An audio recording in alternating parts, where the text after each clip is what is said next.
Aquarellschule LADFE. Ja, der Herbst ist da. Ich nehme euch mit in mystische Landschaften und freue mich, gemeinsam mit euch mal durch den Wald zu gehen an einem nebligen Morgen, mal am Kamin zu sitzen in einer schönen Bibliothek oder am Fenster zu stehen mit einer Kerze und in die regnerische Nacht hinausschauen. Also ich genieße mit euch malerisch diese wunderschönen Momente, die der Herbst uns bietet. Magische Landschaften in Aquarell. Alles, alles Gute und viel Freude beim Malen. In dieser dunkleren, mystischen Zeit liebe ich es besonders, bei Kerzenschein ein gutes Buch zu lesen oder neue Geschichten zu erfinden. Dann gibt es aber auch wieder Abende, wo man Falken, schreiende Falken am Himmel beobachten kann, die da in dieses klare Blau hineinfliegen oder auf Spaziergängen tolle Fliegenpilze finden. Also es ist eine sehr besondere Zeit, finde ich. Hier habe ich von einer Freundin neue Farben bekommen. Das sind Farben, die alle ins Schwarze gehen. Ein Gelb, Rot, Blau, Violett, Grün, Braun, aber alles ins Schwarze gehend. Ich werde euch da auch unten den Link einstellen. Ja, wir starten wieder. Die ganzen Materialien findet ihr unten in der Infobox. Wir starten wieder mit dem Anfeuchten unseres Blattes, mit dem Elastip. Schaut, dass es wirklich gleichmäßig feucht ist. Schaut, dass ihr keine Seen bildet, sondern wirklich einfach eine Schicht Feuchtigkeit über das ganze Blatt liegt. Und wir starten mit einem Tiefseegrün von Schminke, gefolgt von einem Ultramarinblau von Schminke. Und also diese beiden Farben müssen natürlich miteinander verblendet werden, wie immer. Das geht ganz leicht mit dem Elastip, dass man da wirklich eine bewegte, trotzdem ineinander fließende Fläche bekommt. Wie gesagt, in diesem Hintergrund verwende ich dieses Tiefseegrün und das Ultramarinblau. Von unten komme ich mit einem Cadmium Orange hell und auch dieses verblende ich in das Blau hinein, sodass ich da eine wunderschöne Fläche bekomme.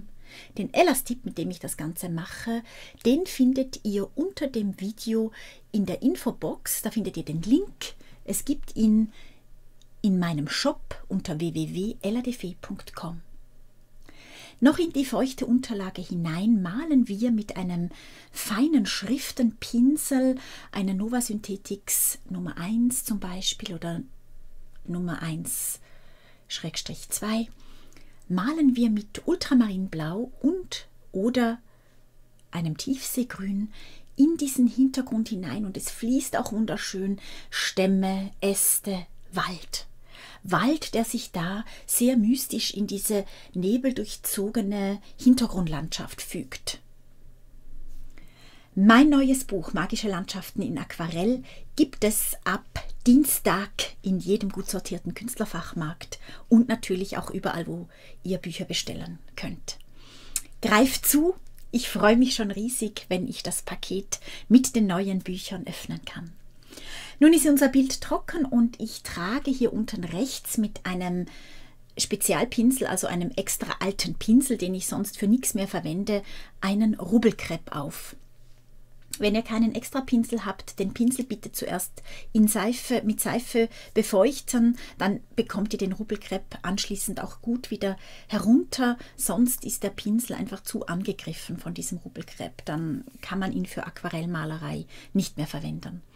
Ja, also ich male hier Herbstblätter auf der rechten Seite, jetzt ist es gut trocken und ich werde weitergehen jetzt mit einem Nova Synthetics Nummer 4, also ein bisschen ein dickerer Pinsel wie vorher und ich male hier jetzt Äste hinein. Hier jetzt noch einmal mit einer Mischung aus Tiefseegrün und Ultramarinblau und zwar nicht wie vorher sehr vertikal, sondern auch horizontal hineingezogene Äste, die da so von der Seite kommen, die da so ein bisschen wild durcheinander stehen. Jetzt sind sie schon klarer greifbar aber und dadurch bekomme ich sehr viel Lebendigkeit in mein Bild. Das wird sozusagen der Hintergrund noch einmal von meinem eigentlichen Wald. Also ich habe dann noch eine Schicht, die weiter nach vorne kommt, aber dieses hier ziehe ich jetzt doch noch mal in den Hintergrund, dass man letztendlich da viele Äste, viele Bäume sehen kann, erkennen kann, wahrnehmen kann. Das sind Bäume, die man nicht bewusst wahrnimmt, sondern das bildet dann wirklich, das werdet ihr, wenn das Bild fertig ist, sehen, das bildet wirklich den Hintergrund. Das bildet so eine bewegte Fläche, die aber durchbrochen ist vom Vordergrund, der dann klar hervortritt.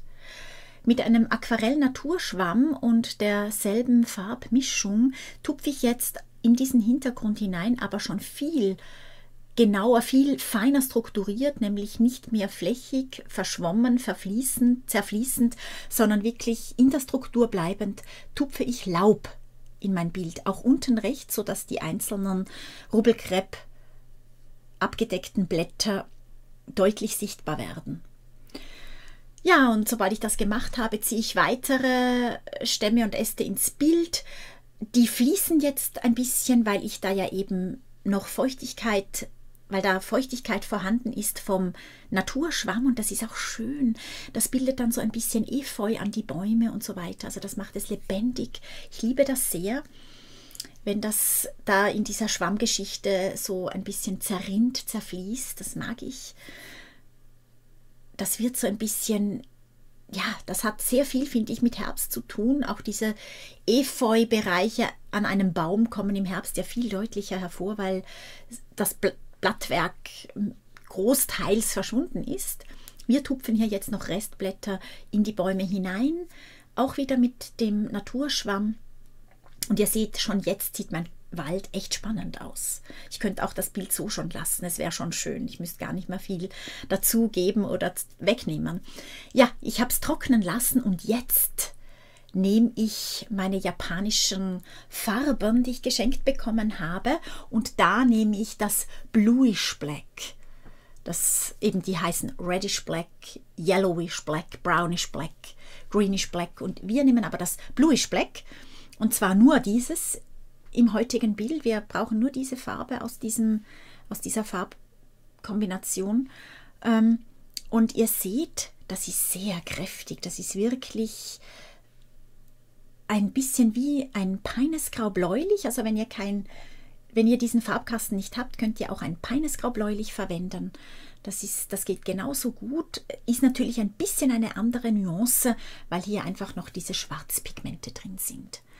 Und ihr seht, es hebt sich jetzt deutlich, dieser Baum, also diese zwei Bäume, die da mir im Vordergrund stehen, die heben sich wirklich deutlich von diesem vorbereiteten Hintergrund ab. Das wirkt sehr kräftig, sehr schön, und man hat dieses neblig, herbstliche, nasskalte im Hintergrund, was wir ja jetzt eben auch in den letzten Minuten vorbereitet haben.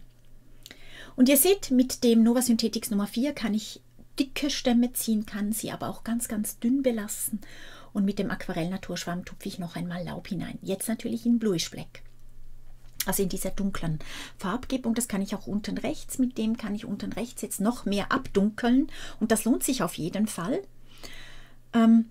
Auf der rechten Seite ziehe ich natürlich auch noch Bäume ins Bild, und dieses Mal verwende ich einen Colineo Nummer 4 von Da Vinci, weil es einfach schneller geht. Und ihr seht, ich habe dieses Bluish Black ein bisschen verdünnt, also ein bisschen verwässert, sodass ich diesen Baum, den ich hier jetzt male, dass ich den noch ein bisschen mehr in den Hintergrund bekomme, als jetzt die beiden linken, die ich vorher gemalt habe.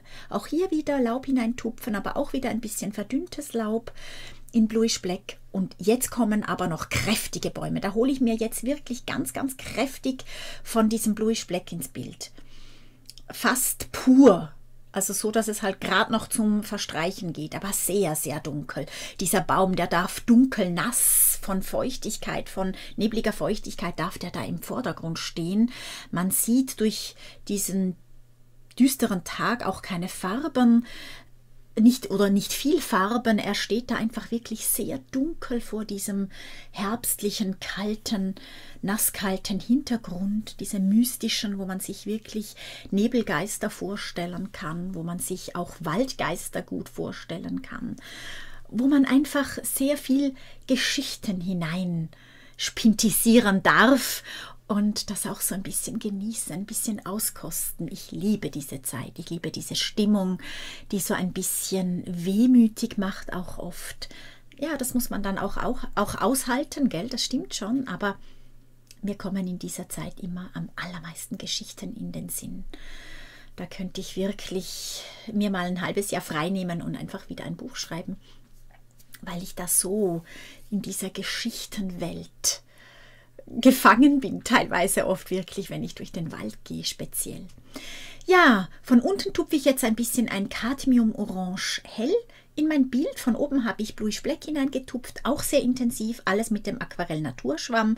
Und ihr seht, wenn ich von unten das tupfe, da ist ja noch Feuchtigkeit auch in den Stämmen. Ich habe es noch nicht trocknen lassen. Da wird auch mein Cadmium Orange hell ein bisschen abgedunkelt, also ein bisschen schmutzig, fast bräunlich. Mit einem Colineo Nummer 4 von Da Vinci und intensivem Cadmium Orange hell tupfe ich von unten her jetzt Laub. Das sind vielleicht Büsche, über die hinweg ich in meinen Wald schaue. Und diese Büsche, die tragen schon wirklich goldenes, herbstgoldenes Laub. Das ist sehr toll. Ich habe meinen Rubbelkrepp noch nicht entfernt und tupfe jetzt da einfach dieses Blattwerk in mein Bild. Und ihr seht hier auf der rechten Seite lasse ich auch von oben vom Baum herunter ein bisschen Blätter fallen, die aber weiter im Vordergrund sind, sodass sie wirklich auch ein bisschen golden, also dass man die Farbe gut sieht. Wenn alles wirklich gut trocken ist, und das ist jetzt wirklich wichtig, dass ihr es zwischendrin gut trocknen lässt, weil sonst ist das Blatt sehr schnell verletzt, wenn da die Ränder um den Rubbelkrepp herum noch nass sind von Farbe. Da könnt ihr jetzt, also wenn es trocken ist, rubbelt ihr den ganzen Rubbelkrepp vom Bild, entweder vorsichtig mit den Fingern. Wenn ihr sehr viel Rubbelkrepp aufgetragen habt, nehmt ihr besser ein Frotteetuch, dass ihr keine Brandblase bekommt an den Fingern. Und anschließend möchte ich jetzt mit meinem Schrubberpinsel einzelne Stellen noch so ein bisschen auswaschen. Dadurch bekomme ich mehr Magie noch in mein Bild. Also ich bekomme so was Zauberhaftes ein bisschen. Ihr seht, es leuchtet, es glänzt da überall, wo ich auswasche, kommt so etwas, ja, eben Magisches ins Bild, also etwas sehr Unkonkretes, etwas, was ja in der Natur vielleicht so auch gar nicht auftaucht oder nur, wenn man genau hinschaut. Aber es darf da auch eben aufgehellte Stellen geben, die da wie Nebelschleier über unser Bild ziehen oder wie Lichter, ein bisschen wie Licht in unserem Bild. Sehr unkonkret, sehr, ja, nicht greifbar jedenfalls. Nun habe ich ja, wie gesagt, keinen Rubbelkrepp mehr. Ich male hier jetzt im Vordergrund dunkle Äste, die da im Zusammenhang mit dem Rubbelkrepp, also mit diesen Blättern da im Vordergrund in mein Bild gezogen werden. Sehr dunkel mit wirklich diesem dunklen Bluish Black ziehe ich das hinein, sodass die Blätter ein bisschen verbunden sind. Man sieht zwar nicht viel von diesen Ästen, aber so an einzelnen Stellen taucht dieser Ast schon auf, diese sehr dunklen im Vordergrund, dass man einfach sieht, da ist etwas ganz nah bei mir, ganz nah beim Betrachter und dahinter in der Ferne dieser mystisch-neblige Wald. Danach nehme ich wieder den Colineo von Da Vinci, den Nummer 4, und tupfe weiter Cadmium Orange hell in mein Bild. Ich mache das nicht flächig, ich mache das wirklich getupft. Ich tupfe sozusagen die einzelnen Blätter. Das ist ein bisschen aufwendiger natürlich als mit dem Aquarell Naturschwamm, aber hier im Vordergrund sind wirklich diese einzelnen Blätter sichtbar. Also ich habe keine andere Möglichkeit, als dass ich da wirklich einzelne Blätter tupfe. Das mache ich, wie gesagt, mit dem Cadmium Orange hell. Und ja, ich finde es sehr schön, wie das da wirklich auch so ein bisschen hervorkommt, da durch den Hobelcrêpe, aber auch dieses Cadmium Orange Hell dicht aufgetragen, hat in sich die Möglichkeit, dass es ein bisschen hervorkommt, dass es eine Spur den Hintergrund deckt. Also es ist leicht deckend. Aquarellfarbe, aber doch leicht deckend. Nun spritze ich mit Cadmium Orange Hell über mein Bild, überall dort, wo ich vorher getupft habe, dann wird es einfach noch ein bisschen verspielter und hole mir anschließend sogar noch ein bisschen von einem Zinnoberrot, von einem hellen Zinnoberrot. Ihr könnt das auch auf der Palette noch mischen mit wenig Cadmium Orange Hell, sodass das noch ein bisschen Wärme bekommt. Ich habe plötzlich gemerkt, ich muss hier vorne rechts einfach noch Wärme bekommen, dass mir das mehr entgegenkommt. Ihr wisst, Rot kommt uns entgegen. Das tritt wie aus dem Bild heraus, auf uns zu. Blau zieht sich zurück und in diesem Bild ist das wunderschön sichtbar. Und hier haben wir auch dieses Komplementäre von Blau und Rot, von diesem Orange unten, von dem Blauen oben. Deswegen auch diese wunderschöne Harmonie und trotzdem Spannung in diesem Bild. Ja, wir sind fertig. Ich hoffe, es hat euch gefallen. Ich freue mich natürlich, wenn ihr mir einen Daumen nach oben da lasst und den Kanal abonniert, dass ihr immer eine Information bekommt, wenn ich jede Woche 1-2 Mal ein Video einstelle. Herzlichen Dank, meine Lieben, fürs Dabeisein. Gerade ihr, die ihr so treu immer meine Videos schaut und ich so viele, so herzlich liebe Kommentare bekomme.